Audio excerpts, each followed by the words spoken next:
त्वं सत्यं प्रपद्ये।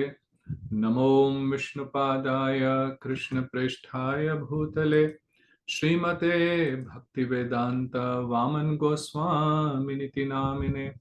नमो विष्णुपादाय कृष्णप्रेष्ठाय भूतले श्रीमते भक्तिवेदांत त्रिविक्रम गोस्वामिनिति नामिने।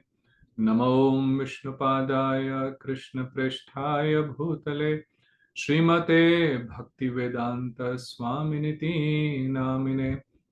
नमस्ते सरस्वती देवे गौरवाणी प्रचारिणे निर्विशेष शून्यवादी पाश्चात्य देशतारिणे। नमो विष्णुपादाय आचार्य सिंहरूपिणे शिशिमान् भक्ति प्रज्ञान केशव इति नामिने। अतिमर्त्य चरित्राय स्वाश्रितानां च पालिने जीव दुःखे सदार्ताय श्रीनाम प्रेमदायिने। गौराश्रय विग्रहाय कृष्ण कामैकचारिणे रूपानुगा प्रवराय विनोदिति स्वरूपिणे। प्रभुपादंतरंगाय सर्वसतगुणशालिने मायावातमोघ्नाय वेदांतर्थ नमः। नमो विष्णुपादाय कृष्णप्रेष्ठाय भूतले श्रीमते भक्ति सिद्धांत सरस्वती नामिने। श्रीवार्षभानवी देवी दयिताय कृपाब्धये कृष्ण संबंध विज्ञान दायिने प्रभवे नमः।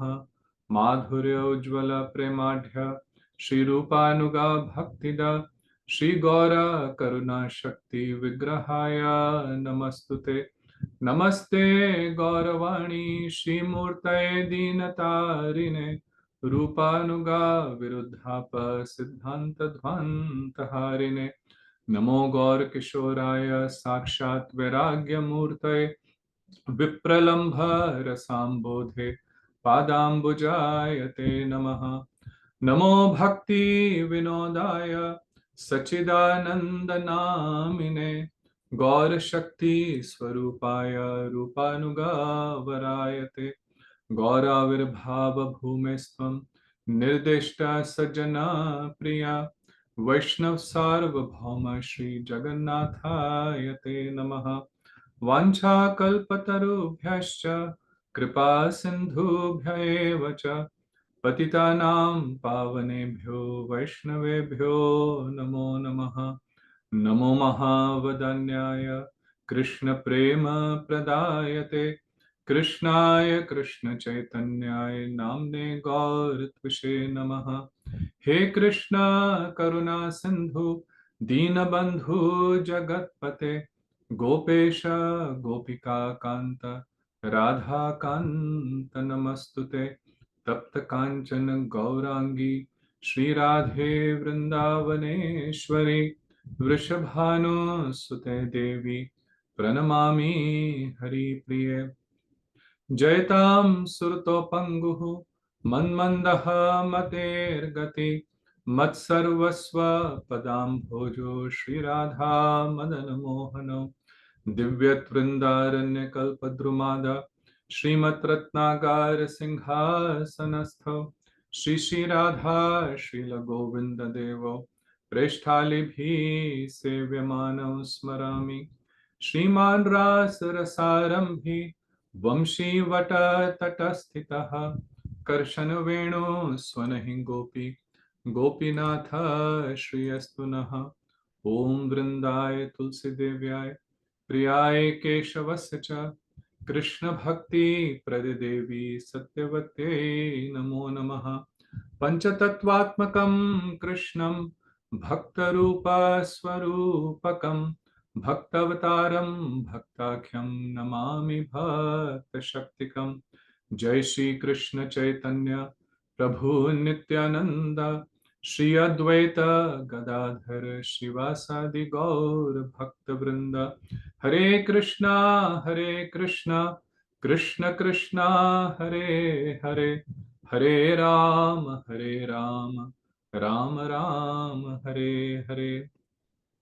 मैं सर्वप्रथम अपने परम आराध्यतम, नित्य स्मरणीय है, नित्य वंदनीय है, नित्य लीला प्रविष्ट ओम विष्णुपाद अष्टोत्तरशत श्री श्रीमद् भक्ति वेदांत नारायण गोस्वामी महाराज जी के श्री चरण कमलों में कोटि शत साष्टांग दंडवत प्रणाम ज्ञापन करता हूँ। श्री जैव धर्म के रचयिता सच्चिदानंद श्री भक्तिविनोद ठाकुर जी के श्री चरणों में कोटि कोटि दंडवत प्रणाम। हमारी संपूर्ण रूपानुगा गुरु परंपरा के श्री चरणों में कोटि कोटि दंडवत प्रणाम और सभी उपस्थित भक्तों को मेरा यथा योग्य प्रणाम। आज हम लोगों का बहुत सौभाग्य है कि इतने शुभ दिवस पर हम इतने सुंदर ग्रंथ जैव धर्म का प्रारंभ कर रहे हैं। आज नामाचार्य श्री हरिदास ठाकुर जी का तिरोभाव दिवस है और कल सच्चिदानंद ठाकुर भक्ति विनोद जी का आविर्भाव दिवस था। उन्हीं की कृपा से हमें यह अमूल्य ग्रंथ जिसका नाम है जैव धर्म वह प्राप्त हुआ है। तो उन्हीं की कृपा की अभिलाषा करते हुए उनके श्री चरणों में पुनः पुनः दंडवत प्रणाम करते हुए हम ये जैव धर्म का कोर्स प्रारंभ करेंगे। वास्तव में गुरुजनों की कृपा के बिना हम लोगों में कोई भी सामर्थ्य नहीं है कुछ भी कथा श्रवण कीर्तन करने का। और विशेष करके मैं अपने लिए कहूं तो मुझ में किंचित मात्र भी इस विषय में कोई भी कैपेबिलिटी, कोई भी सामर्थ्य नहीं है, कोई योग्यता नहीं है। परंतु उन्हीं से जो श्रवण करा है, गुरुदेव से जो श्रवण करा है, जो समझा है, उसी को आप सबके साथ मैं शेयर करूंगा। तो इस संपूर्ण कोर्स में यदि कोई त्रुटि होगी तो वह संपूर्णतः मेरी ही है। मेरी समझ में ही कोई गलती है उसके लिए क्षमा करेंगे और संशोधन करेंगे। और जो आप समझते हैं जो ठीक होगा उसका पूरा क्रेडिट, पूरा श्रेय गुरुदेव को, श्री ठाकुर भक्ति विनोद को, हमारे गुरु वर्ग को जाता है। तो देखिए आज हम यह जो कोर्स प्रारंभ कर रहे हैं, सबसे पहले आप सबका बहुत बहुत धन्यवाद। आप सब लोगों ने इस कोर्स के लिए बहुत उत्साह दिखाया, इसमें रजिस्टर करा और हम लोग हर शनिवार को इसी समय हिंदी का यह कोर्स करेंगे और रविवार के दिन हम लोग इंग्लिश में करेंगे। जो इंडिया में वह सोमवार का सुबह होगी 6:30 बजे और अमेरिका में शाम के 8 बजे। इसको कोर्स क्यों कहा, इसके पीछे कुछ तात्पर्य था। हम लोग जब कथा सुनते हैं तो कई बार ऐसा होता है कि हम लोग उसको एक सीक्वेंस में नहीं श्रवण कर पाते ना। गीता श्रवण कर रहे हैं, भागवत श्रवण कर रहे हैं, अलग अलग वक्ता आते हैं, हम लोग श्रवण करते हैं, परंतु उसको हम लोग एक सीक्वेंस में कई बार श्रवण नहीं कर पाते। और उस कारण से कई बार ऐसा होता है कि हम पूर्ण रूपेण से इन शास्त्रों के अर्थ को समझ नहीं पाते। हम लोग जब यूनिवर्सिटी जाते हैं तो वहां पे कोर्स होता है ना, जब स्कूल जाते हैं वहां पे भी हम एक कोर्स को ज्वाइन करते हैं। अब उसमें अंतर क्या है कि वहां पे नियमित रूप से और क्रमशः हम लोगों को वह विषय समझाया जाता है। और समझाने का क्या तरीका होता है कि सबसे पहले जो बेसिक्स हैं वो हम समझते हैं, है ना, फिर उसके बाद उससे जो थोड़ा सा उन्नत विषय है वह समझते हैं। तो इस प्रकार से यदि आप कोई भी कोर्स की बुक देखें, भले आप लोगों ने अपने स्कूल में पढ़ा होगा, हिंदी पढ़ी क ख ग से प्रारंभ करा, इंग्लिश पढ़ी ABC से प्रारंभ करा, जब मैथमेटिक्स पढ़ी 1 2 3 1 2 3 से प्रारंभ करा, और ऐसे करते करते आप लोग और उसके जो जटिल विषय थे और ज्यादा एडवांस्ड सब्जेक्ट्स को समझने लगे। तो उसी प्रकार से वास्तव में हमारे जो शास्त्र भी हैं इसी प्रकार से हैं, परंतु हम कई बार उनको उस रूप में पढ़ नहीं पाते। तो ठाकुर भक्ति विनोद ने यह जो जैव धर्म ग्रंथ लिखा, उसको इतने सुंदर रूप से उन्होंने इस ग्रंथ की रचना की है कि एक से दूसरे विषय में हम लोग क्रमशः बढ़ेंगे।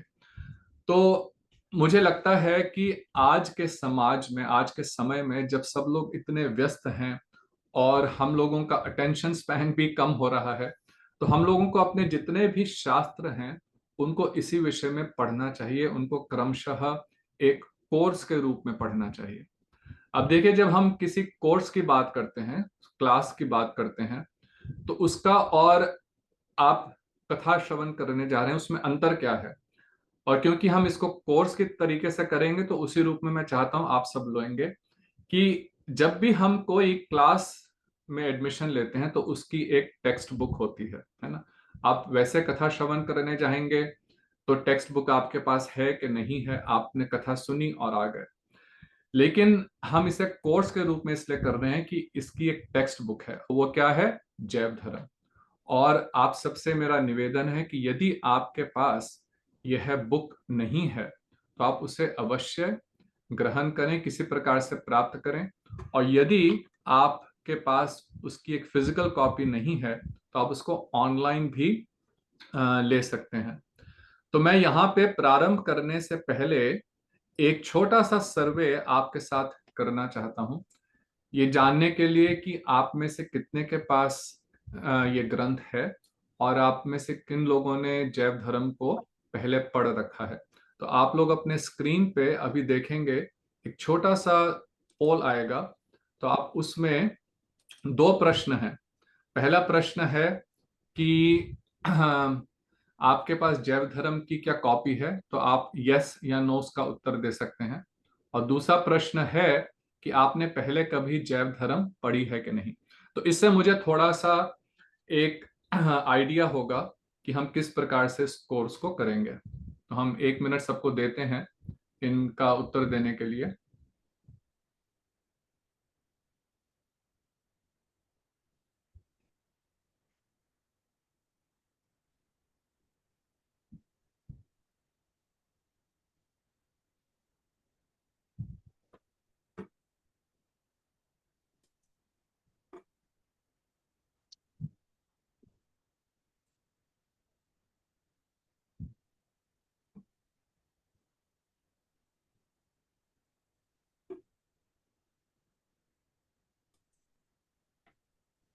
तो अधिकतर सबने उत्तर दिया है कि आप में से अधिकतर सबके पास जैव धर्म की एक प्रतिलिपि है, बुक है, ये बहुत सुंदर है। और आप में से एटलीस्ट आधे लोगों ने तो जैव धर्म पहले पढ़ी भी है, तो बहुत अच्छी बात है। तो यदि आपके पास जैव धर्म नहीं है तो आप ये प्योर भक्ति पे ठीक है, तो हम लोग इस पोल को भी बंद करेंगे। इसी प्रकार से जैसे है पोल किया है ना, तो हम लोग बीच बीच में आपके साथ में ये रिजल्ट्स शेयर करें। आप सब लोग देख रहे हैं, है ना? ठीक है।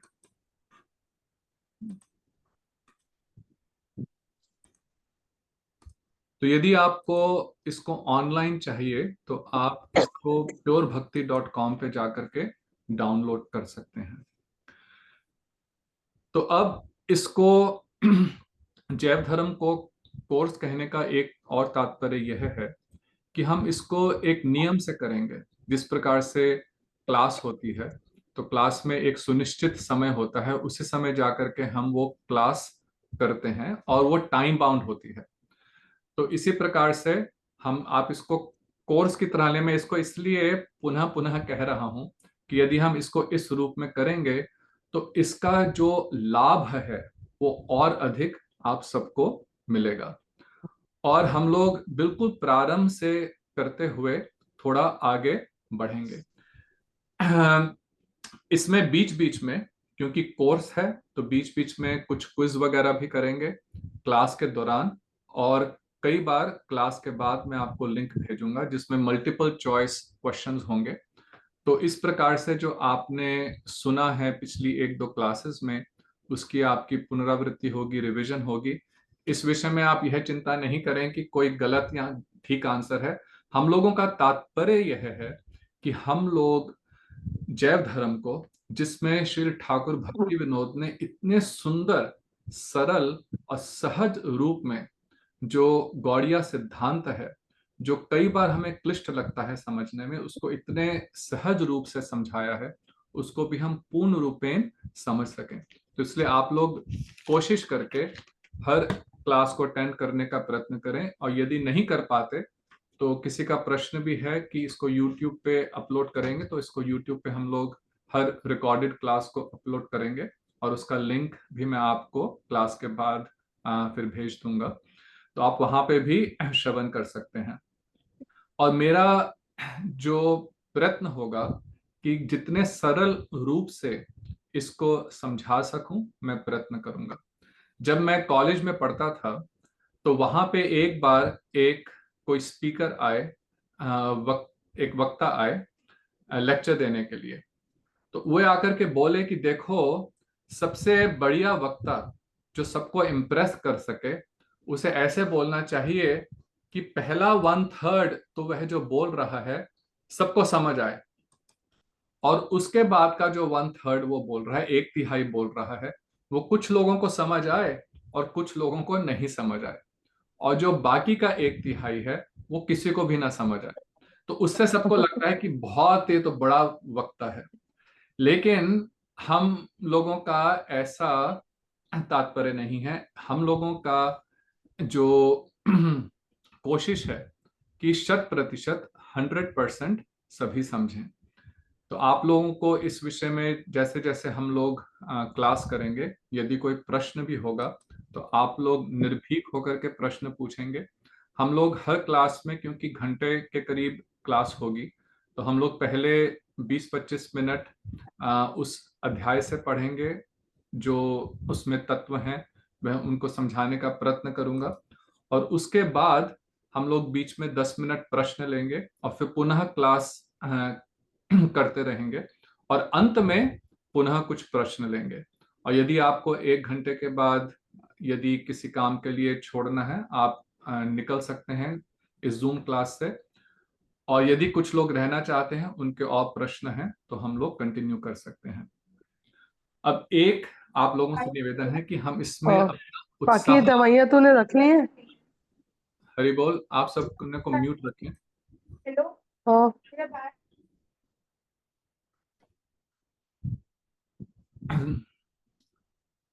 हम लोग जब भी कोई कार्य प्रारंभ करते हैं तो उन्हें प्रारंभ में बहुत उत्साह रहता है, परंतु कई बार धीरे धीरे हम लोग निरुत्साहित हो जाते हैं। स्कूल में भी जाते हैं, बच्चा शुरू में बहुत उत्साह से स्कूल जाता है, लेकिन उसके बाद कभी कभी उसकी जो उत्साह है वो कम हो जाता है। तो भक्ति राज्य में भी ऐसा होता है। हम प्रारंभ किसी चीज को करते हैं बहुत उत्साह से, परंतु कुछ समय के बाद कुछ किसी कारणवश हम लोग का उत्साह उतनी लेवल पर नहीं रहता। तो इसलिए श्री रूप गोस्वामी जी ने उपदेशामृत में इस विषय को कहा कि उत्साह निश्चयात धैर्यात तत्त कर्म प्रवर्तनात्, कि भक्ति राज्य में यदि हम लोग अग्रसर होना चाहते हैं तो हमें येन केन प्रकारेण उसमें अपना उत्साह बनाए रखना चाहिए। यदि मन भटकता भी है और यदि हम किसी कारण से निरुत्साहित भी होते हैं, परंतु फिर भी हमें अपने उत्साह को बना करके रखना चाहिए। तो इस समय भी हम जैसे ये जैव धर्म का कोर्स करेंगे, तो मेरा पुनः निवेदन है कि आप लोग प्रयत्न करके अपना उत्साह बना करके रखेंगे, जिससे हम जैव धर्म में जो भक्ति विनोद ठाकुर ने बहुत सुंदर सिद्धांत बताए हैं उनको पूर्ण रूपेण से आत्मसात कर सकें। तो अब यहाँ पे एक प्रश्न होता है। आज हम थोड़ी सी जैव धर्म की भूमिका कर रहे हैं और पहला अध्याय प्रारंभ करने का प्रयत्न करेंगे। तो एक प्रश्न कई बार उठता है और कई भक्त लोग, अन्य लोग भी इस विषय में प्रश्न करते हैं कि इन सब सिद्धांतों को समझने की क्या आवश्यकता है।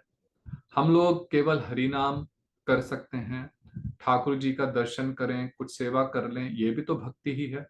तो इतने जो सिद्धांत हैं, ये ग्रंथों को पढ़ना और समझना, इसमें बहुत मेहनत भी लगती है। इन सब का तात्पर्य क्या है, तो इसे समझने का प्रयत्न करें। आप लोग सब तो बहुत उत्साह से इस क्लास में आए हैं, लेकिन ऐसा प्रश्न कई लोगों का होता है। तो सिद्धांत जो है यह समझना बहुत आवश्यक है। अभी हम लोग जब प्रारंभिक अवस्था में अथवा अधिकतर लोग जब भक्ति करते हैं तो उसमें भक्ति केवल एक भावुकता है और उसका कोई आधार नहीं है। हम लोग हरिनाम कीर्तन में बैठे और बहुत अच्छे तरह से कोई करताल बजा रहा है, हारमोनियम बज रहे हैं और कई प्रकार के म्यूजिकल इंस्ट्रूमेंट्स बज रहे हैं, तो उससे हम लोगों को बहुत आनंद आता है। बहुत सुंदर लय में कोई गा रहा है और भले वो भक्त है कि नहीं, परंतु क्योंकि उसका लय और सुर बहुत अच्छा है तो हमें कीर्तन में आनंद आ रहा है। अब एक जगह और गुरुदेव कहते हैं, एक भक्त है जिसके पास ना तो करताल है, ना ही उसके पास मृदंग है, ना ही उसका सुर बहुत अच्छा है, परंतु वो पूर्ण रूपेण कृष्ण भावना में ओतप्रोत है। कृष्ण का नाम लेते हैं उसके आंखों से झरझर आंसू बहते हैं। अब वो भी हरि नाम कर रहा है, पर हमें वो अच्छा नहीं लगता क्योंकि सुर ताल नहीं है। तो इसलिए इसका अर्थ क्या हुआ कि जो हम लोग कीर्तन सुन रहे थे वो हम हरि नाम के लिए नहीं, कृष्ण नाम रस का आस्वादन नहीं कर रहे थे, परंतु उस लय का, उस स्वर का, उस म्यूजिकल इंस्ट्रूमेंट्स का आस्वादन ले कर रहे थे। उसमें भी कुछ सुकृति अवश्य होगी, कुछ लाभ अवश्य होगा, परंतु यहाँ पे तत्व ना समझ पाने के कारण कि जो कीर्तन करने वाला है वो कितना उन्नत भक्त है और वास्तव में जो कीर्तन है उसका तात्पर्य क्या है कि कृष्ण नाम को हम श्रवण करें, ना कि जो उसके साथ ताल और बाकी सब चीजें बज रही हैं। तो इसलिए सिद्धांत समझना आवश्यक है। श्रील भक्ति वेदांत स्वामी महाराज प्रभुपाद जी इस विषय में कहते थे, उन्होंने एक बहुत सुंदर बात बोली कि देखो, devotion without philosophy is emotion. अर्थात भक्ति सिद्धांत के बिना केवल भावुकता है जिसका कोई आधार नहीं है। कुछ थोड़ी सी बात हुई, हम लोग एकदम से भटक जाएंगे। और ऐसा कई बार मैंने देखा कि हम व्यक्ति मंदिर आ रहे हैं और मंदिर में आकर के दंडवत करते हैं, क्लास में भी बैठते हैं, कीर्तन में भी बैठते हैं, लेकिन अगर उनके जीवन में कोई छोटी सी कठिनाई आई है ना, या कोई बहुत प्रिय व्यक्ति की मृत्यु हो गई, तो उनकी श्रद्धा एकदम डामाडोल हो जाती है कि हम तो इतना मंदिर जाते थे, हम तो सत्संगों में जाते थे, हमारे साथ ऐसा क्यों हुआ। तो ऐसा क्यों होता है? क्योंकि अभी हम लोगों को सिद्धांत में हम लोग दृढ़ नहीं है, तत्व सिद्धांत में। तो इसलिए स्वामी महाराज कहते थे कि जो भक्ति सिद्धांत के बिना की जाती है तो वह केवल भावुकता है। जिस प्रकार से आप एक इमारत बनाते हैं, एक बिल्डिंग बनाए, यदि उसकी नींव नहीं होगी तो थोड़ा सा तूफान आएगा, हल्का सा झोंका आएगा, वो इमारत टूट करके गिर जाएगी। परंतु जिस इमारत की, जिस बिल्डिंग की नींव बहुत सुदृढ़ है, बहुत डीप है ना, तो वह कितना भी तूफान क्यों नहीं आए, वह टस से मस नहीं होगी। तो ये जो सिद्धांत है, जो तत्व सिद्धांत है, और किस प्रकार का तत्व सिद्धांत, जो भक्ति के अनुकूल है, वह ज्ञान जो भक्ति को पुष्ट नहीं करता, वह ज्ञान जो भक्ति संबंधित नहीं है, उस ज्ञान की आवश्यकता नहीं है। वह ज्ञान हमारा किसी भी प्रकार से हमें लाभ नहीं देगा, जैसे अद्वैत या ब्रह्मवादी उनका ज्ञान है। परंतु जो भक्ति पुष्ट करने वाला, हमारे शास्त्रों में गीता, भागवत और हमारे गोस्वामियों ने जिन ग्रंथों को लिखा है, इनका अध्ययन करना अति आवश्यक है।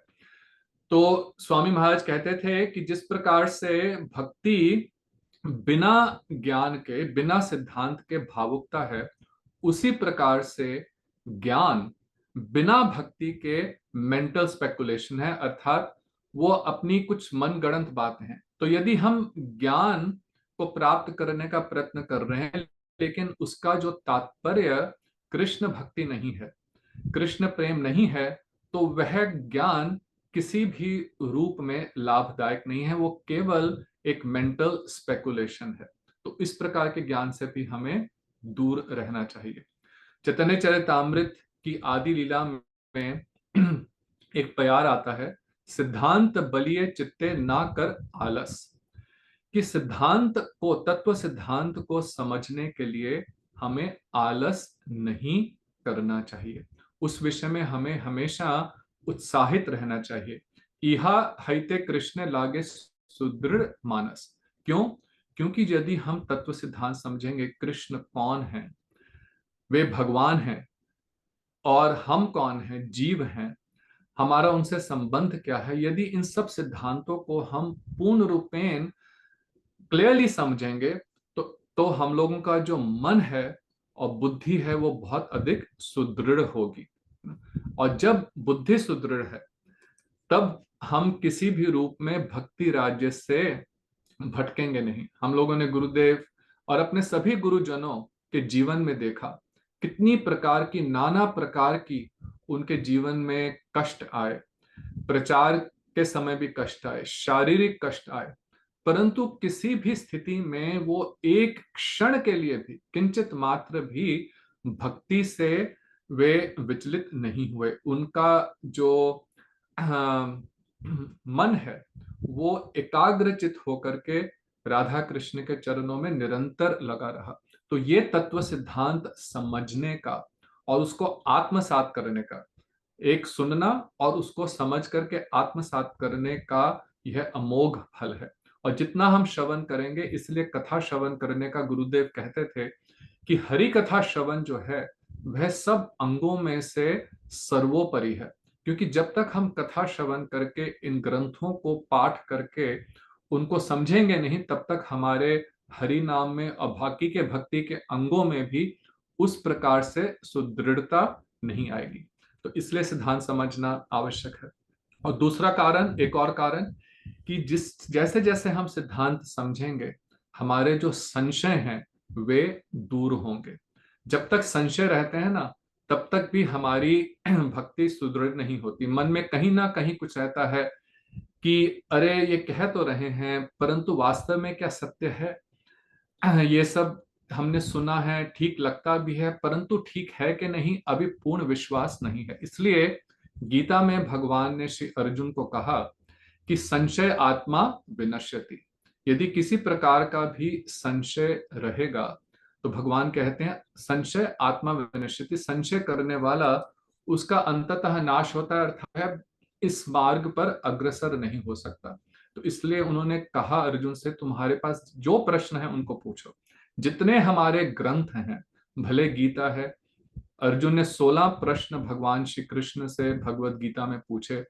पूरी भगवत गीता उन्हीं प्रश्नों का उत्तर श्री कृष्ण दे रहे हैं। उसी प्रकार से श्रीमद् भागवतम में परीक्षित महाराज जी श्री सुखदेव गोस्वामी जी से प्रश्न करते हैं, और रामायण में भी इसी प्रकार से, सभी जगह सभी ग्रंथों में इसी प्रकार से प्रश्न उत्तर है। और यही शैली जैव धर्म में भी है। और यहाँ पे तो भक्तिविनोद ठाकुर ने इतने सुंदर रूप से प्रश्नों और उनके उत्तर जिस सीक्वेंस में, जिस क्रमावली में उन्होंने दिए, वह अत्यंत अत्यंत सुंदर है। आज से करीब 35 वर्ष पूर्व जब गुरुदेव से पहले भेंट हुई, तो गुरुदेव से जब मैंने पूछा कि मैं कौन सा ग्रंथ पढूं, उस समय गीता पढ़ी थी, कुछ और ग्रंथ पढ़े थे, तो गुरुदेव ने सबसे पहले कहा तुम जैव धर्म पाठ करो। तो जैव धर्म हिंदी में गुरुदेव ने इस ग्रंथ का अनुवाद किया था, और पढ़ने के समय इतना आनंद आने लगा कि एक प्रश्न के बाद पढ़ करके, उसको समझ करके मैंने अनुभव करा, जो दूसरा प्रश्न मन में आता था तो अधिकतर ऐसा होता था कि वही पुस्तक में भी, ग्रंथ में भी वही अलग अगला प्रश्न होता था। तो ये जो क्रम से श्री भक्तिविनोद ठाकुर ने जैव धर्म में सब तत्वों को समझाया है, वह बहुत ही अनूठा है। तो भक्तिविनोद ठाकुर के सभी ग्रंथों में से इसलिए यह, इस ग्रंथ को अग्रगण्य भी कहा जाता है, बहुत फेमस ग्रंथ है ये। तो और एक आखिरी पॉइंट इस सिद्धांत के विषय में, कि यदि हमें सिद्धांत नहीं समझ आएगा, तब तक हम जो भक्ति संबंधित क्रियाएं हैं, धर्म से संबंधित क्रियाएं हैं, उनको भी ठीक रूप से नहीं करेंगे। और अधिकतर हम लोग देखते हैं कि हमारे विशेष करके भारतवर्ष में और हम लोग कई धर्म से संबंधित इस प्रकार लोग अनुष्ठान करते हैं, व्रत आदि रखते हैं, परंतु किस लिए रखते हैं, उसका वास्तविक तात्पर्य क्या है, यह समझ नहीं पाते। कई वर्ष पहले मैं किसी से मिला तो जन्माष्टमी के विषय में चर्चा हो रही थी कि जन्माष्टमी के दिन संभव हो सके तो पूरे दिन उपवास रखना चाहिए, और वो भी यदि संभव हो सके तो निर्जल उपवास रखना चाहिए। तो वे व्यक्ति बोले, प्रभु जी मैं तो बहुत आसानी से पूरी जन्माष्टमी रख लेता हूँ। तो मैंने कहा बढ़िया, भी हम लोगों को भी थोड़ी कठिनाई होती है पूरे दिन निर्जला रखना, तो आप बताओ आप कैसे रखते हो। कहते हैं देखो, एक दिन पहले तो मैं खूब खा लेता हूँ, रात को लेट सोता हूँ, और अगले दिन मैं बहुत देर से उठता हूँ, जितना देर सो सकूं सो लेता हूँ, और उसके बाद मैं 3-4 मूवीज देख लेता हूँ। ऐसे करते करते आराम से रात के 12 बज जाते हैं, पता ही नहीं चलता कैसे पूरी जन्माष्टमी निकल गई। अब देखिए, इसको यदि हम जन्माष्टमी कहेंगे तो ये क्या अर्थ का अनर्थ ही है ना। जन्माष्टमी का अर्थ यह नहीं है कि हम निर्जल रखना उसका एक अंग अवश्य है, निर्जला रखना वो उसके लिए लाभदायक है, अगर आप रख सकते हैं तो बहुत अच्छी बात है। परंतु निर्जला रखना यह जन्माष्टमी का मुख्य तात्पर्य नहीं है। मुख्य तात्पर्य इसलिए कहते हैं उपवास। उपवास अर्थात भगवान के निकट वास करना। हम अपने मन से, अपनी बुद्धि से, इसलिए हम लोग खाने पीने पे, इन सब चीजों पे कम ध्यान दे करके सारा दिन हम लोग राधा कृष्ण का भजन करें, कृष्ण का चिंतन करें, मंदिर में सेवा करें, ये जन्माष्टमी का तात्पर्य है। परंतु यह सारा दिन यदि हमने सोने में निकाल दिया, मूवी देख लिया, और समझा क्या कि जन्माष्टमी का अर्थ है कि आप निर्जला उपवास रखो, उससे कुछ सुकृति अवश्य होगी। भगवान इतने दयालु हैं, यदि कोई बिना समझे भी कुछ भक्ति से संबंधित क्रिया करता है तो उसे भी लाभ होता है। परंतु यही अगर हम समझ करके करेंगे तब कितना लाभ होगा उसका हम अनुमान भी नहीं लगा सकते। इसलिए तत्व सिद्धांत समझना बहुत आवश्यक है। आज हम लोग भक्ति विनोद ठाकुर द्वारा रचित इस जैव धर्म ग्रंथ का पाठ कर रहे हैं, से प्रारंभ करेंगे तो कुछ उनके विषय में हम लोगों को समझना, उनकी क्या इस जगत को देन थी, उस विषय में संक्षेप में मैं कुछ कहूंगा। क्योंकि भक्तों की महिमा का वर्णन करना किसी के लिए भी संभव नहीं है। श्री कृष्ण की महिमा का वर्णन हम शायद कर सकें, वैसे तो वो भी असंभव है। शेषनाग अपने लाखों करोड़ों मुखों के द्वारा अनंत समय से उनकी महिमा का वर्णन कर रहे हैं, लेकिन फिर भी नहीं कर पाते। परंतु भक्तों की महिमा वर्णन करना इससे भी अधिक कठिन है। स्वयं कृष्ण भी अपने भक्तों की महिमा का वर्णन नहीं कर पाते।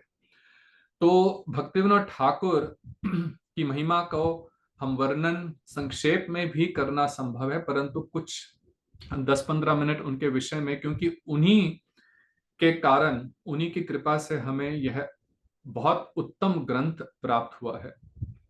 तो आज से करीब करीब 200 वर्ष पहले 1838 में 2 सितंबर को, तो आज 6 सितंबर है, इसी सितंबर के आसपास, और तिथि के अनुसार कल का दिन था, लेकिन वेस्टर्न कैलेंडर के अनुसार सितंबर 2 1838 में शाम के 7:12 पर ठाकुर भक्ति विनोद का इस जगत में आविर्भाव हुआ। नदिया डिस्ट्रिक्ट में मायापुर, आप सब लोग उससे परिचित हैं, श्रीधाम मायापुर के पास ही एक जगह है उला ग्राम, और उसका नाम वीरनगर भी है, वहां पे उनका आविर्भाव हुआ। उनके जो दादाजी थे ईश्वर चंद्र मुस्तफी, वे बहुत ही धनाढ्य जमींदार थे और बहुत बड़ी, काफी बड़ी जमीनों के मालिक थे। तो उनके घर में उनका बहुत ही उच्च कुल में उनका जन्म हुआ, और बचपन से ही उनको भक्ति के प्रति, इन तत्व सिद्धांतों के प्रति बहुत उनका रुझान था। परंतु उस समय बंगाल में जो स्थिति थी, और प्राय सारे भारत में ब्रिटिश लोगों का राज्य था, और उनके कारण और कुछ रूढ़िवादियों के कारण धीरे धीरे जो सनातन धर्म का, जो वैदिक संस्कृति का मूल था, वो लोग भूल गए थे और केवल बाह्य अनुष्ठानों में, काली पूजा, बलि देना, इन सब चीजों में ही अधिकतर लोगों का रुझान रहता था। भक्तिविनोद ठाकुर ने अपनी एक ऑटोबायोग्राफी लिखी है अपने जीवनी के विषय में, विशेष करके प्रारंभिक जीवन के विषय में उन्होंने विस्तृत रूप से लिखा है। तो उसमें वे लिखते हैं कि मैं जब छोटा था तो मैं देखता था कि लोग एकत्रित होकर के काली की पूजा करते थे और कई प्रकार की इस तरह के जैसे आजकल लोग पार्टी करते हैं, उस समय की वो बात कर रहे हैं कि गुड्डा गुड़िया को मिलाकर के उनकी शादी करना और फिर उसके बाद वे लोग जश्न मनाते थे, खूब नृत्य आदि करते थे, स्त्रियां नृत्य करती थी, उन पे पैसा उछाला जाता था, बकरी की बलिदान दिया जाता था और जो पंडित लोग भी होते थे, ब्राह्मण पंडित, वे भी आकर के ये सब मांस आदि का सेवन करते थे।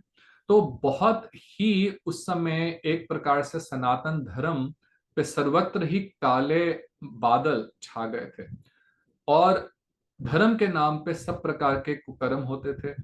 जो गौड़िया वैष्णव हैं उनको सब नीची दृष्टि से देखते थे, वे भी कुकर्म करते थे।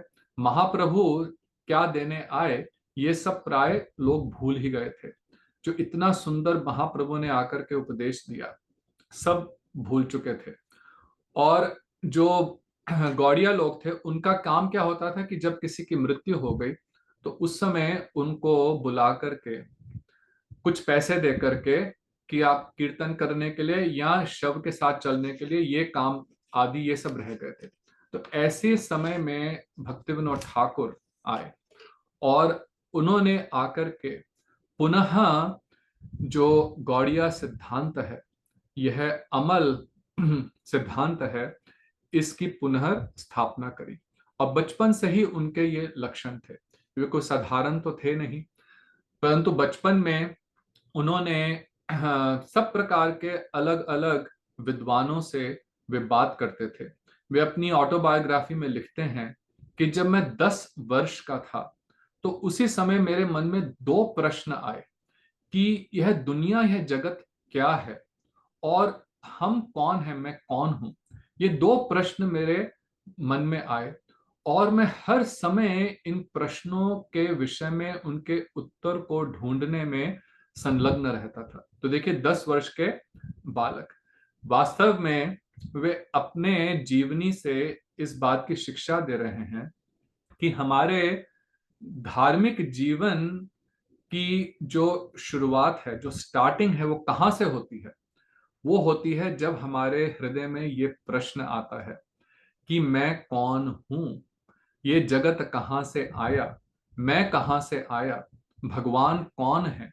जब तक ये प्रश्न हृदय में नहीं आकर के हमें तंग नहीं करते और इनके उत्तर पाने की हृदय में एक जबरदस्त ललक उत्पन्न नहीं होती, तब तक वास्तव में भक्ति में प्रवेश नहीं होता। तब तक अभी हम केवल बाह्य रूप से, आनुष्ठानिक रूप से जो कर रहे हैं, परंतु वास्तव में आत्म साक्षात्कार के लिए मैं कौन हूं, जब तक इस बात को समझने की एक तीव्र इच्छा उत्पन्न नहीं होती, तब तक भक्ति वास्तव में अध्यात्म प्रारंभ नहीं होता। तो ये वो अपने जीवनी से बता रहे हैं।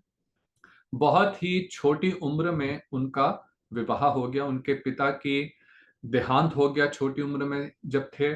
उनके दादाजी भी नहीं रहे और धीरे धीरे जितनी संपत्ति थी वे सब समाप्त हो गई।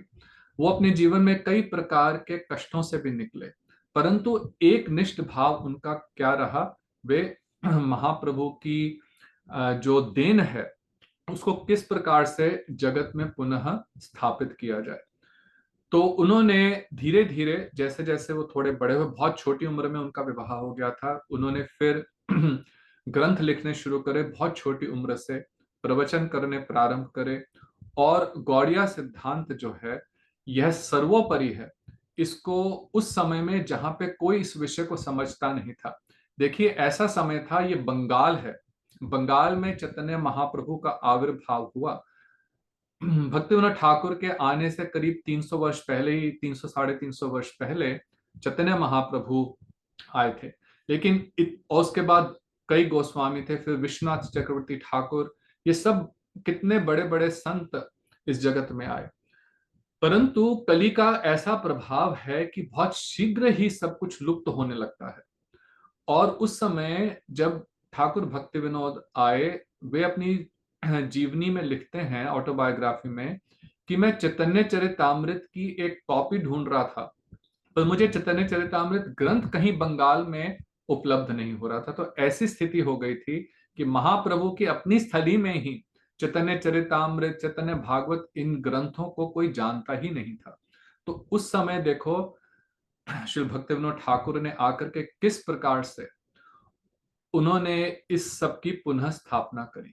और ये सब करते करते उन्होंने जो भी अपने ग्रंथों में लिखा है, परम गुरुदेव श्री भक्ति प्रज्ञान केशव गोस्वामी महाराज जी ने जैव धर्म के जो उन्होंने उस पे निवेदन लिखा है, जो प्रारंभ में उन्होंने लिखा है, उसमें वे कहते हैं कि श्री ठाकुर भक्ति विनोद ने जो भी उपदेश किया, वे स्वयं भी उसका आचरण करते थे।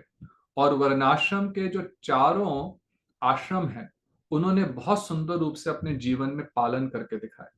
पहले तो ब्रह्मचर्य आश्रम, जहाँ पे उन्होंने बहुत सीरियसली अपनी पढ़ाई करी, और उसके बाद वे गृहस्थ आश्रम में प्रवेश करा बहुत ही छोटी उम्र में ही। परंतु साथ ही साथ उन्होंने अपने ग्रंथों का पाठ और भक्ति भजन को गृहस्थ आश्रम में प्रवेश करने से छोड़ नहीं दिया। किसी भी आश्रम में हम हों, लेकिन ये जो है भगवान का भजन, ये तो हम लोगों को, जैसे प्रहलाद महाराज कहते हैं, 5 वर्ष की उम्र से ही प्रारंभ कर देना चाहिए। तो वो गृहस्थ आश्रम में जब थे, तो उस समय वो ब्रिटिश रूल था, वे गैजेटेड ऑफिसर थे, डिस्ट्रिक्ट मैजिस्ट्रेट बने। बहुत उनकी इज्जत थी, बहुत उनका आदर था समाज में। और ब्रिटिश जो ऑफिसर थे, वे भी उनको बहुत आदर देते थे, क्योंकि भक्तिविनोद ठाकुर की जो कैपेबिलिटी थी किसी चीज को ऑर्गेनाइज करने के लिए, जहां पे भी अराजकता थी, जहां पे भी कोई सिस्टम नहीं था, वहां सिस्टम बनाने की, और जो रूल ऑफ लॉ जिसको कहते हैं, कानून का प्रॉपर वहां पे सब कुछ एक स्थान पे करने का, वो इतना ही उसकी विशिष्टता थी कि वहां के ब्रिटिश जो ऑफिसर्स थे, वो भी उनकी दाद देते थे। अब देखिए, वो ये सब कर रहे हैं, वो उस समय जब वे काम में थे, डिस्ट्रिक्ट मैजिस्ट्रेट थे, तो कितने केस उनके पास आते थे, वे कई जगह भ्रमण पे जाते थे, उनको भेजा जाता था। लेकिन इसके साथ ही साथ वे अपने ग्रंथ भी लिखते थे। तो गुरुदेव कहते हैं कि कब वे लिखते, कब सोते, कब अपना काम करते, कब हरिनाम करते, यह कुछ मालूम नहीं। वास्तव में यही, वे तो नित्य सिद्ध हैं, कोई साधारण पुरुष नहीं है। उनका जो शरीर है, वे हम लोगों की तरह बद्ध शरीर नहीं है। तो ऐसे जो महापुरुष हैं, जैसे हम लोगों के गोस्वामी गण थे, श्री भक्तिवेदांत स्वामी महाराज प्रभुपाद जी के विषय में भी देखा गया, श्री भक्ति सिद्धांत सरस्वती ठाकुर के जीवन में भी, हमारे गुरुदेव श्री भक्तिवेदांत नारायण गोस्वामी महाराज, इन सब की यदि आप दिनचर्या देखें, तो बहुत कम 2-3 घंटे के लिए केवल विश्राम करना, और वह विश्राम करना भी हम लोगों के जैसा माइक विश्राम नहीं है। उस समय भी वे निरंतर कृष्ण चिंतन ही कर रहे हैं।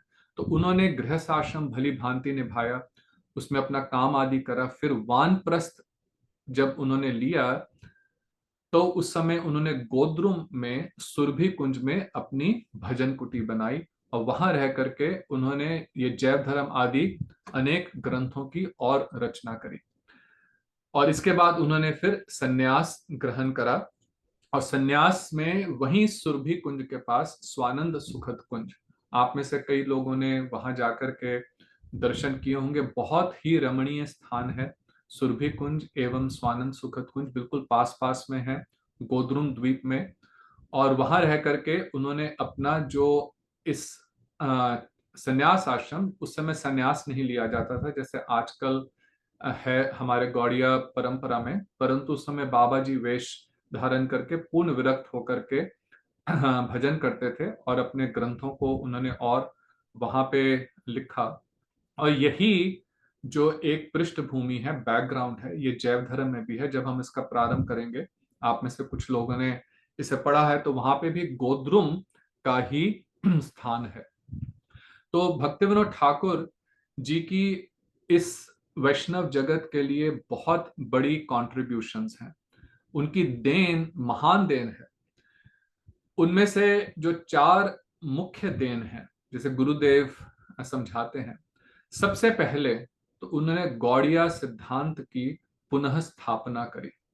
पुनः, जो ये कोई नई चीज नहीं थी, है ना, ये तो भगवान कृष्ण स्वयं ही उन्होंने गीता, भागवत, इन सब के माध्यम से इस जगत को दिया है। लेकिन समय समय पर, जैसे गीता में भगवान कहते हैं कि धर्म की हानि होने लगती है, अधर्म बढ़ने लगता है, तो भगवान स्वयं आते हैं अथवा अपने ही किसी शुद्ध भक्त को इस जगत में दे भेजते हैं। तो उसी प्रकार से जो हमारे भक्ति विनोद ठाकुर जी हैं, वे भगवान की ही इच्छा से इस जगत में आए। भक्ति विनोद का अर्थ क्या है? श्री गुरुदेव समझाते हैं, अपनी भक्ति से, भक्ति अर्थात प्रेम से, भक्ति से जो राधा कृष्ण का विनोदन करते हैं, उनको बहुत आनंद प्रदान करते हैं, वे अपने सिद्ध स्वरूप में कमल मंजरी हैं, लेकिन बाह्य रूप से इस जगत में वे भक्ति विनोद ठाकुर के रूप में आकर के उन्होंने प्रचार किया। तो उनके जो प्रणाम मंत्र में है, नमो भक्ति विनोदाय सच्चिदानंदामिने गौर शक्ति स्वरूपाय। गौर शक्ति अर्थात गौरांग महाप्रभु की शक्ति कौन? गदाधर पंडित। वे उन्हीं के स्वरूप हैं, उन्हीं का प्रकाश है, श्रीमती राधिका के ही प्रकाश है। क्यों? क्योंकि उन्हीं की मंजरी कमल मंजरी है, कोई साधारण नहीं है। और ऐसा उनके विषय में आता भी है कि एक बार उनकी जो धर्म पत्नी थी, वे रात के समय उठी, उन्होंने कुछ आहट सुनी, देखा, तो जहां जब श्री ठाकुर भक्ति विनोद अपने गृह में, अपने कमरे में बैठ करके भजन करते, तो क्या देख रही हैं कि रात के 1-2 बजे हैं और वे पूड़ी बना रहे हैं। और पूड़ी बनाते बनाते उन्होंने देखा कि उनका जो स्वरूप है, एकदम मंजरी स्वरूप, स्त्री जैसा हो गया। तो वे अपने सिद्ध रूप में आकर के राधा कृष्ण की सेवा कर रहे हैं, राधा कृष्ण की लीला चल रही है। उनको भूख लगी, तो ये कमल मंजरी जो उनकी सेविका है, वो उनके लिए पूड़ी बनाने लगी। तो ये असाधारण महापुरुष हैं, उनकी महिमा का हम लोग समझ नहीं सकते, लेकिन कि कैसे कृपा करके उस जगत से इस जगत में आकर के उन्होंने कितने सहज सरल रूप से हमारे को गौड़ीय सिद्धांत समझाया। इसलिए उनको सप्तम गोस्वामी भी कहा जाता है। जिस प्रकार से रूप गोस्वामी जी और रघुनाथ दास गोस्वामी, सनातन गोस्वामी, विश्वनाथ चक्रवर्ती ठाकुर, इन सब लोगों ने ग्रंथ लिखे जो षड गोस्वामी हैं, तो उसी प्रकार से जो भक्ति विनोद ठाकुर ने वैष्णव जगत को देन दी, ग्रंथ लिखे, इस कारण से उनको सप्तम गोस्वामी कहा जाता है, 7th गोस्वामी। तो ये सबसे बड़ी पहले उनकी देन। दूसरा, उनका जो विजन था जगत भर में प्रचार करने के लिए, इसकी नींव उन्होंने ही आज के आधुनिक समाज में डाली।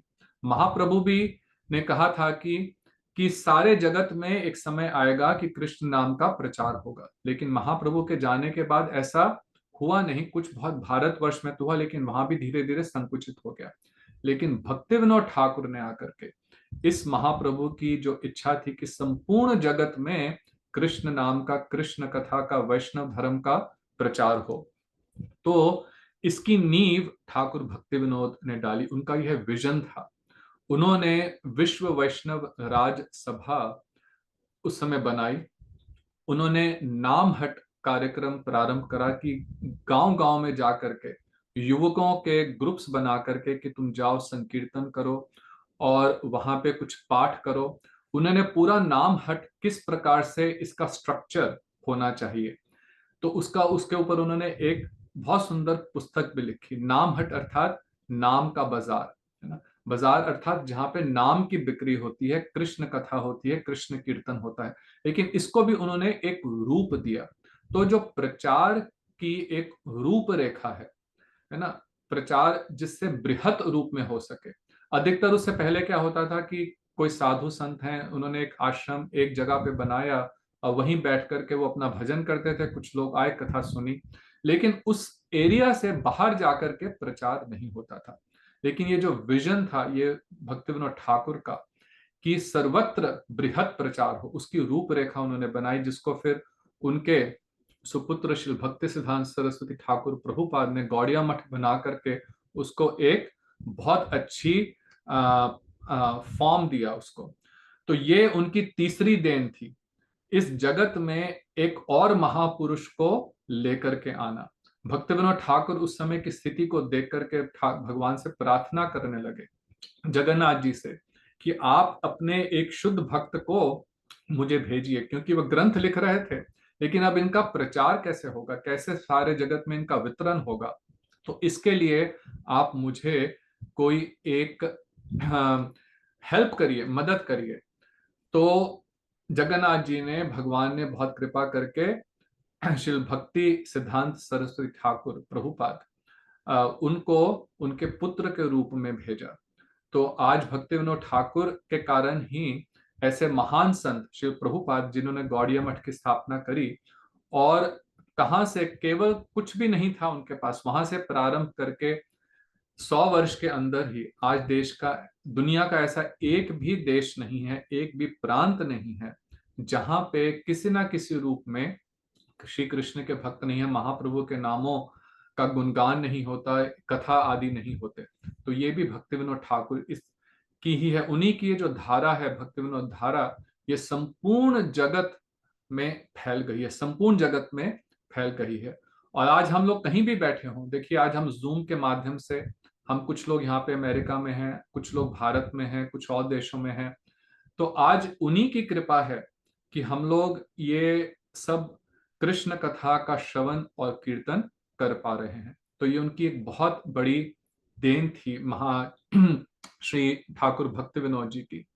उन्हीं का, उन्होंने उस समय यह प्रिडिक्ट किया था कि एक समय आएगा जब यहाँ श्रीधाम मायापुर में सारे जगत से भक्त लोग एकत्रित होकर के यहाँ पर कीर्तन करेंगे, मिलित होकर के, सम्मिलित होकर के, सब इकट्ठे होकर के कीर्तन करेंगे। तो आज देखिए, आप मायापुर में जाएं, शायद ही किसी जगत का कोई देश है जहाँ के भक्त आपको नहीं मिलेंगे।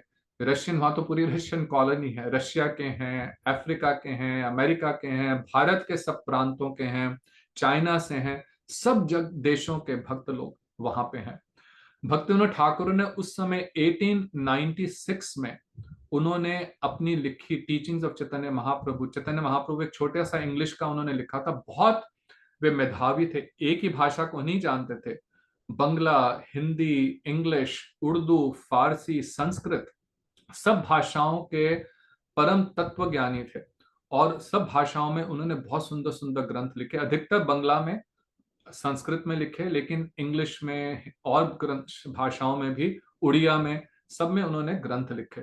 तो उस समय उन्होंने एक बुक लिखी थी छोटी सी चैतन्य महाप्रभु पे, जो कनाडा की मैकगिल यूनिवर्सिटी में वो उन्होंने भेजी। तो देखिए उनकी दूरदर्शिता थी, वो जो उन्होंने एक बुक भेजी, उसी सुकृति से जैसे इस भारत भूमि के बाहर प्रचार की उन्होंने ही नींव डाली। और उसी वर्ष 1896 में ही परम पूज्यपाद श्री भक्ति वेदांत, एसी भक्ति वेदांत स्वामी प्रभुपाद जी का भी इस जगत में आविर्भाव हुआ, और उन्होंने ही फिर इस धारा को लेकर के, इस भक्ति विनोद धारा को लेकर के और संपूर्ण जगत में उसको फैलाया।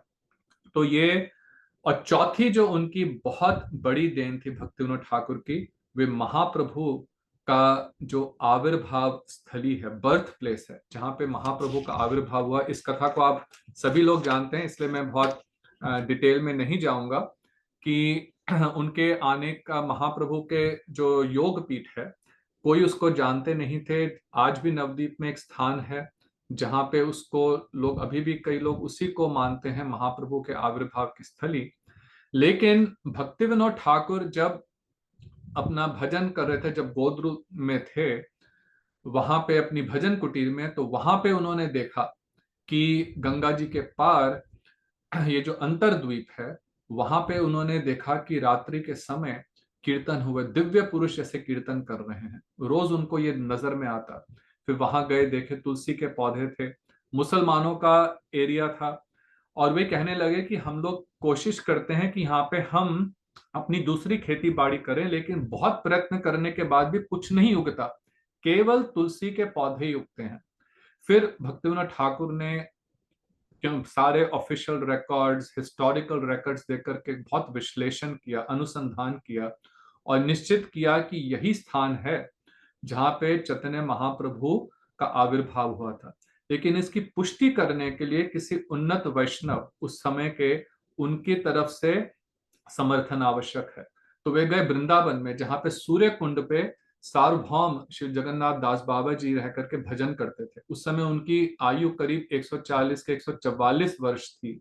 इतने वृद्ध थे कि उनकी जो आंखों की पुतलियां थीं, वे भी, उनको उठाने के लिए किसी को हाथ से ऊपर करना पड़ता था। तो उस समय वे उनको कहाँ से, उनको बोला कि आप मेरे साथ चलिए, श्रीधाम मायापुर चलिए, और वहां पे आप निर्धारित करिए कि ये स्थली जो है क्या महाप्रभु की है। तो उस इतनी वृद्ध अवस्था में जगन्नाथ दास बाबा जी उनके साथ ब्रज से यहाँ पर आए, और यहाँ पहुंचते ही वे एकदम उनको एक बास्केट टाइप, जैसे पहले इनको उसमें लेकर के बिठा करके, क्यों चल तो पाते नहीं थे, लेकर के आए। लेकिन वहां आते ही वे कूद करके खड़े हो गए और जोर जोर से हा गौरांग कह करके नृत्य करने लगे। अर्थात उन्होंने इस बात की पुष्टि कर दी कि यही स्थान है जहां पे श्री चैतन्य महाप्रभु का आविर्भाव हुआ। तो ये सब जो श्री भक्तिविनोद ठाकुर की बहुत बड़ी बड़ी इनकी देन है, उनके लिए हम उनके प्रति पूर्ण रूपेण नतमस्तक हैं। उनकी कृपा नहीं होती तो हम लोग कभी भी, क्या महाप्रभु का अवदान था, क्या रूप गोस्वामी देने आए, हम कभी भी नहीं जान पाते। और उन्होंने इस सब को, इन सब तत्वों को बहुत सुंदर रूप से जैव धर्म ग्रंथ में लिखा है। इसका हम समय हो रहा है, लेकिन 5 मिनट और करके फिर देखेंगे यदि किसी का प्रश्न है, और फिर हम लोग अगली बार कंटिन्यू करेंगे।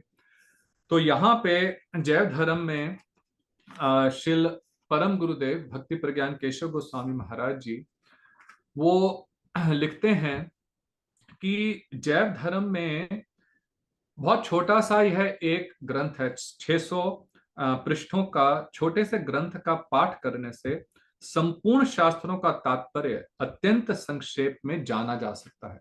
तो कह रहे हैं कि केवल इस ग्रंथ का पाठ करने से हम जितने भी शास्त्र हैं उनको बहुत अच्छी तरह से समझ सकते हैं। इसमें प्रश्न उत्तर के रूप में विश्व के सारे धर्मों की तुलना मूलक आलोचना की गई है। एक वाक्य में यह कह सकता हूं कि इस छोटे से ग्रंथ में गागर में सागर की भांति संपूर्ण भारतीय शास्त्रों का सार भरा हुआ है। अतएव यह कहना अतियुक्ति नहीं होगी कि किसी धर्म जीवन में इस ग्रंथ का पाठ नहीं किए जाने से धर्म तत्व ज्ञान का उसमें अवश्य ही अभाव रह जाएगा।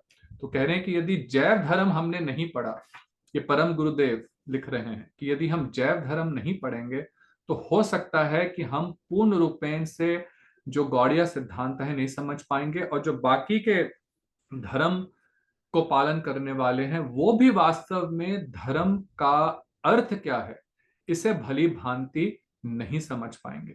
किसी कारणवश श्री भक्तिविनोद ठाकुर ने इस ग्रंथ का नाम रखा जैव धर्म। उसको हम लोग अगली बार थोड़ा विस्तृत रूप से उसकी चर्चा करेंगे। लेकिन इस ग्रंथ में 3 खंड हैं, प्रथम खंड, द्वितीय खंड और तृतीय खंड। तो जो प्रथम खंड है उसमें उन्होंने नित्य और नैमित्तिक धर्म की बहुत विस्तृत रूप से चर्चा करी। इसमें 12 अध्याय हैं, 13 अध्याय हैं। तो उसमें हम लोग पहले से छठे अध्याय तक, 12 अध्याय हैं, 12 अध्याय पहले से छठे अध्याय को हम इस कोर्स के पहले पार्ट में करेंगे। और यदि गुरु गौरांग की कृपा रही तो इसको फिर हम दूसरे पार्ट में कंटिन्यू करेंगे, और इसी प्रकार से दूसरे खंड में आएंगे। दूसरे खंड में वे संबंध, अभिधेय और प्रयोजन, 10 मूल के माध्यम से उन्होंने इन 3 तत्वों को बहुत विस्तृत रूप से समझाया है।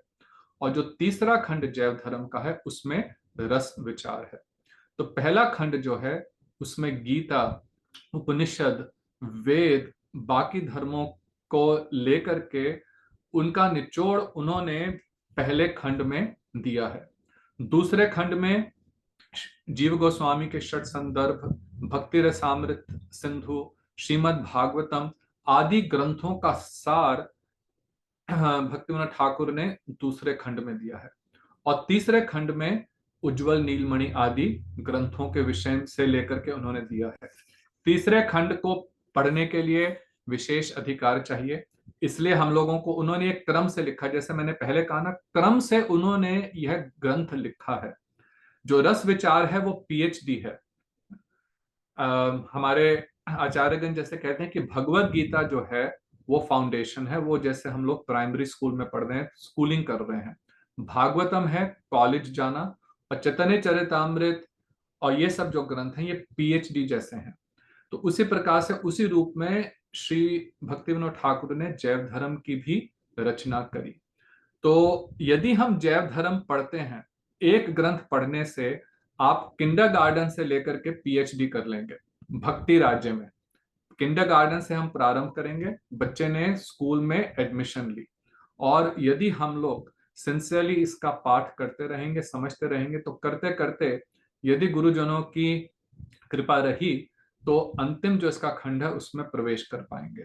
तो उन्हीं के श्री चरणों में नतमस्तक होते हुए कि हमारे गुरुजन हम पे कृपा बनाए रखें कि हम लोग सुचारू रूप से, नियमित रूप से जैव धर्म का हर सप्ताह पाठ करते करते क्रमशः इन तत्व सिद्धांतों को आत्मसात कर सकें। यही कहते हुए आज की क्लास हम लोग यहाँ पे समापन करते हैं। हरे कृष्णा गौर प्रेमानंदे हरि हरि बोल। तो आज थोड़ा सा, क्योंकि पहला दिन था, नहीं तो मैं आगे से बीच में भी हम लोग रुक करके कुछ प्रश्न लेंगे। तो अब यदि किसी के प्रश्न हैं तो आप कह सकते हैं। सब आप अपने को अनम्यूट करके आपका यदि कोई प्रश्न हो तो आप पूछ सकते हैं, अथवा यदि आप चैट बॉक्स में लिखना चाहें तो चैट में भी लिख सकते हैं।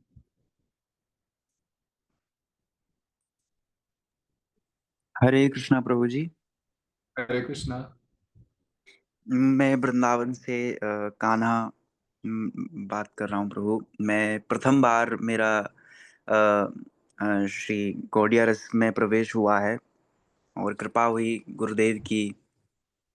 तो पहली बार मैंने जैव धर्म पुस्तक के बारे में भी मैंने आज ही सुना, और जैसे ही मैंने ज्वाइन किया और जो रस आपने समझाया पुस्तक के बारे में, गौड़िया सिद्धांत के बारे में, महापुरुषों के बारे में, सुनकर के मेरे हृदय में एक ही उत्कंठा उत्पन्न होती है, भगवान के इस रस को अहरनिश पान करते रहें। बस ऐसी कृपा बनी रहे आपकी, ऐसे आपकी क्लास को हम सुनते रहें बस, और ठाकुर जी का नाम जप बढ़े, बस ऐसी ही आशा है इन सभी ग्रंथों से, सब रस से। आपका बहुत बहुत धन्यवाद। आप तो ब्रज से बोल रहे हैं, आप कान्हा बोल रहे हैं। मुझे तो लग जी रहा है प्रभु। भगवान कृष्ण स्वयं ही आकर के हम सब पे कृपा कर रहे हैं। तो आपका तो नाम भी बहुत सुंदर है। ब्रज में कहाँ रहते हैं आप? मैं ब्रज में राधा रमन जी के पास। अरे बहुत सुंदर। तो ठीक है, जब अगली बार आएंगे तो आपके दर्शन करेंगे। हम तो राधा रमन जी जी के पास ही हम लोगों का भी वहाँ स्थान है, आपके पास आएंगे, आपके दर्शन करेंगे। जय हो भगवान, बड़ी कृपा होगी आपकी। बस ऐसे ही रस चर्चा बरसाते रहो। और पहली बार मैंने ये पुस्तक मैंने तो भक्ति रसामृत सिंधु की क्लासेस ली थी राधा रमन जी में ही, भट्ट जी से सुनता था, पढ़ते थे। पर जैव धर्म के बारे में श्री गुरुदेव से ही सुना था, एक उनकी एक वीडियो क्लिप में सुना था मैंने कि इफ यू डिडंट रीड जैव धर्म पुस्तक then you not my disciple. और ये और आज ही मुझे उन्होंने, उनकी एक डिसाइपल है, उन्होंने मुझे बोला कि आप ये सुनो, और इसकी क्लासेस चल रही हैं, तो आप ये ज्वाइन करो और आपको अच्छा लगेगा और समझ में आएगा। तो बस यही आशा है भगवान की, और जानना है अपने गौड़िया सिद्धांत के बारे में, जिससे अंडरस्टैंडिंग आए, और बस ठाकुर जी का नाम जब बढ़े, ऐसी ही एक इच्छा है भगवान बस। बहुत सुंदर। यही हम लोगों पे भी सबकी यही गुरुदेव से प्रार्थना है।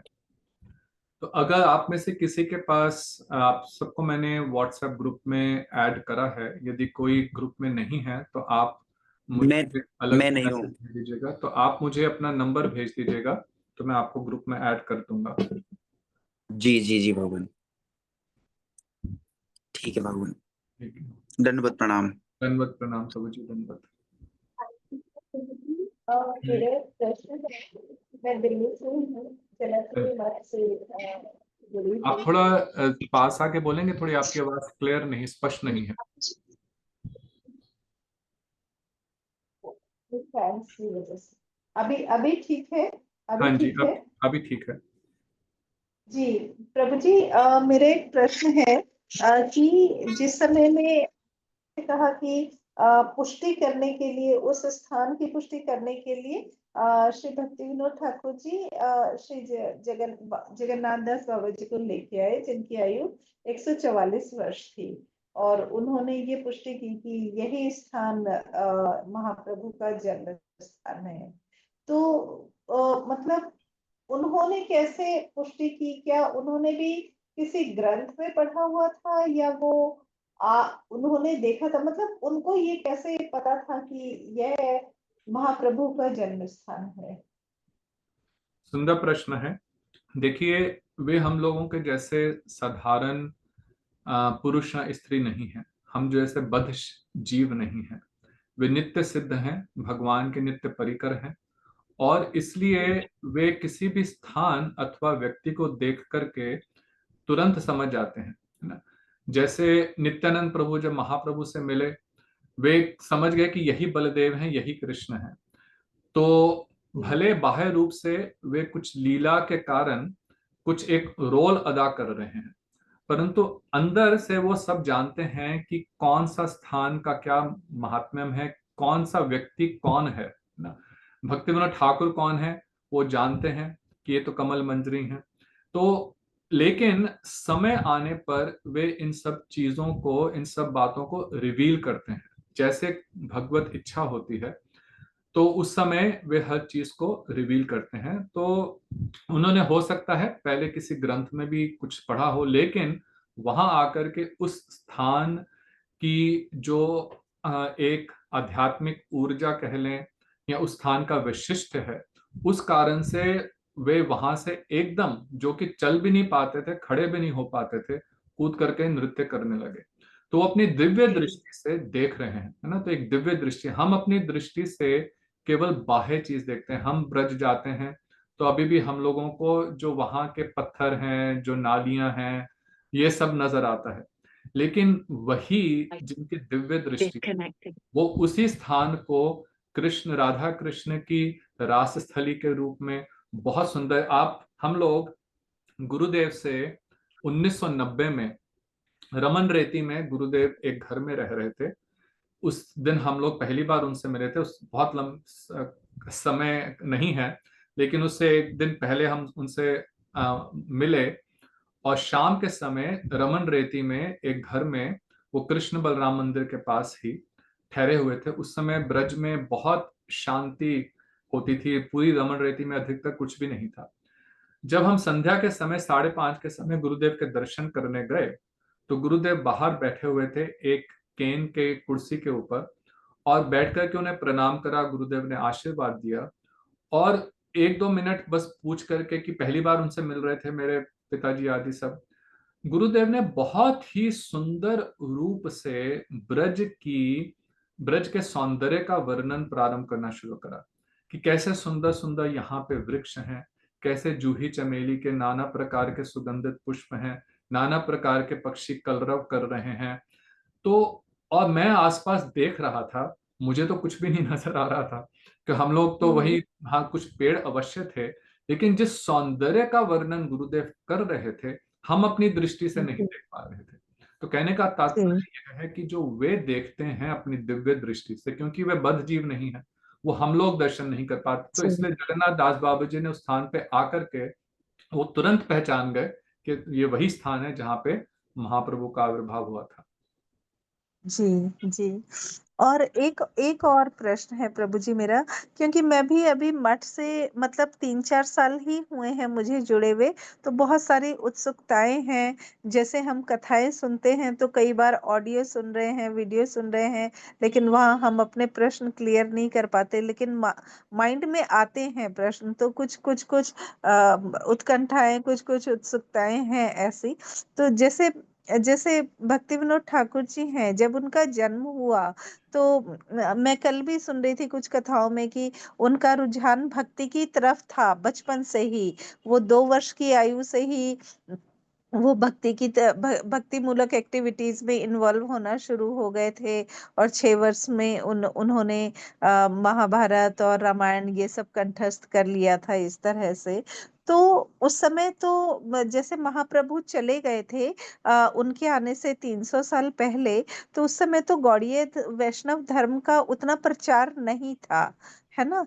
तो उनका रुझान गौड़ीय वैष्णव धर्म की तरफ कैसे आया? मतलब क्या उनके परिवार के लोग गौड़ीय वैष्णव में थे, या वो कैसे गौड़ीय वैष्णव उन्होंने मतलब कैसे वो जैसे जो दूसरे अपने हिंदू हैं, श्री राम भगवान या विष्णु जी या और दूसरे हिंदू धर्म में भी वो जा सकते थे, लेकिन वो गौड़ीय वैष्णव में ही कैसे आए? वो ये मेरे को एक मन में है, मतलब उनका ये भी कनेक्शन क्या था उस समय पे? उन्होंने अपनी बहुत अच्छा प्रश्न है। उन्होंने जो अपनी ऑटोबायोग्राफी लिखी है, उसमें यदि आपके पास समय हो तो एक भक्ति विनोद ठाकुर की जीवनी पे पूरा पुस्तक है, वहाँ राधे कुंज वृंदावन से भी इंग्लिश में उपलब्ध है, ऑनलाइन भी शायद आप पास प्राप्त कर सकते हैं।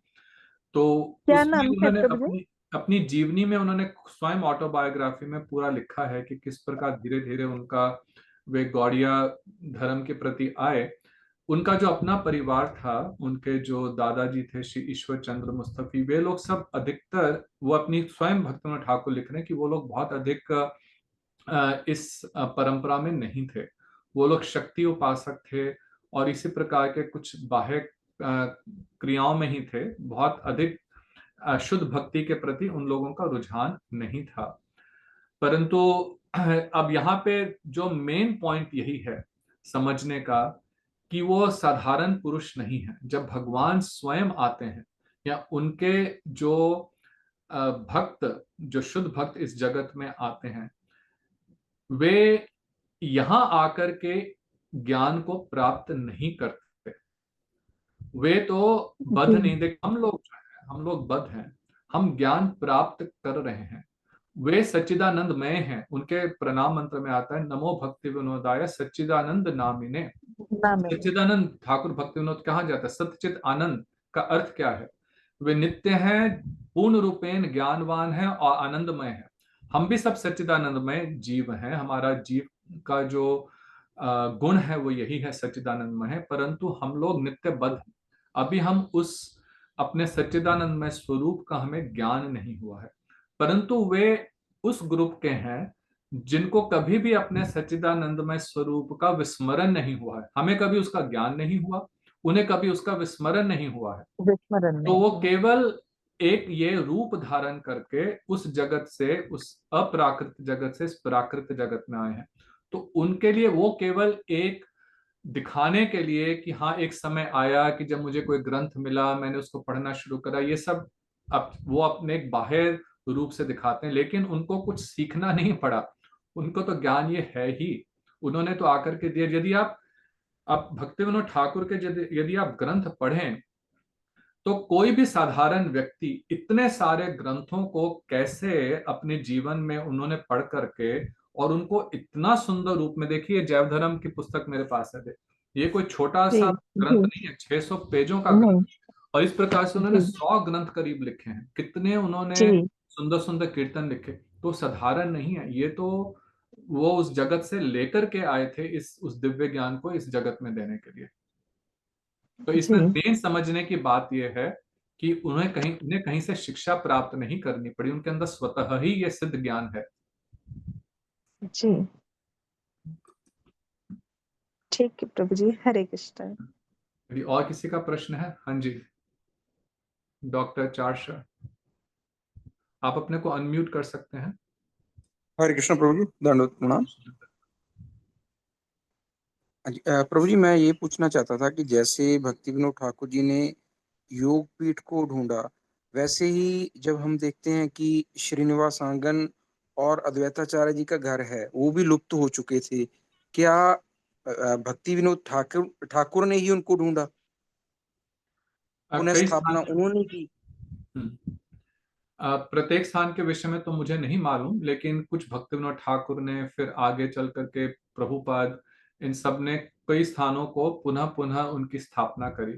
प्रत्येक स्थान के विषय में मुझे नहीं ज्ञान कि किस स्थान को किसने, परंतु कई इनमें से थे जो भक्ति विनोद ठाकुर ने ही, असल में अधिकतर स्थानों को तो भक्ति विनोद ठाकुर ने ही पुनः उनका वो ढूंढा, क्योंकि उन्होंने एक ग्रंथ लिखा था श्री नवदीप धाम महात्म्यम। तो उस नवदीप धाम महात्म्यम में उन्होंने सारे नवद्वीप के स्थानों का, श्रीवास आंगन, इन सब का उन्होंने वर्णन किया है। तो अधिकतर स्थानों को तो श्री भक्ति विनोद ठाकुर ने ही वहां पे रहते हुए, और उससे पहले भी उन्होंने इन स्थानों को ढूंढा था।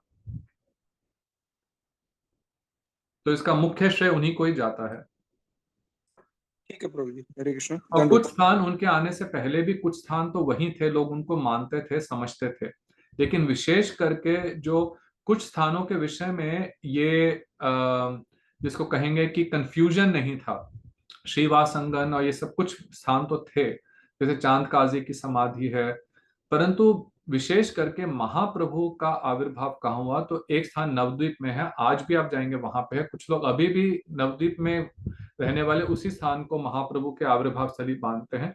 तो उस विषय में कंफ्यूजन थी। तो ऐसा नहीं था कि सारे ही स्थान लुप्त थे, कई स्थान तो थे, उनको माना भी जाता था, भले वहां पे उस प्रकार से पूजा नहीं, क्योंकि देखिए गौड़िया वैष्णव तो थे उस समय भी, भले गौड़िया समाज में कुछ गलत कार्य हो रहे थे, लेकिन साथ ही साथ कई सिद्ध बाबा जी लोग भी थे, वे इन स्थानों पर रह करके भजन करते थे। उसी प्रकार से वृंदावन में भी कई ऐसे स्थान थे जो एक साधारण लोग नहीं जानते थे, लेकिन वो स्थानों पे संत महात्मा रह करके भजन करते। तो ऐसा नहीं था कि जब भक्ति विनोद ठाकुर आए तो सभी स्थान लुप्त हो गए थे, कई स्थान थे, लेकिन कुछ विशेष करके योग पीठ के विषय में या महाप्रभु के आविर्भाव के विषय में संदेह था।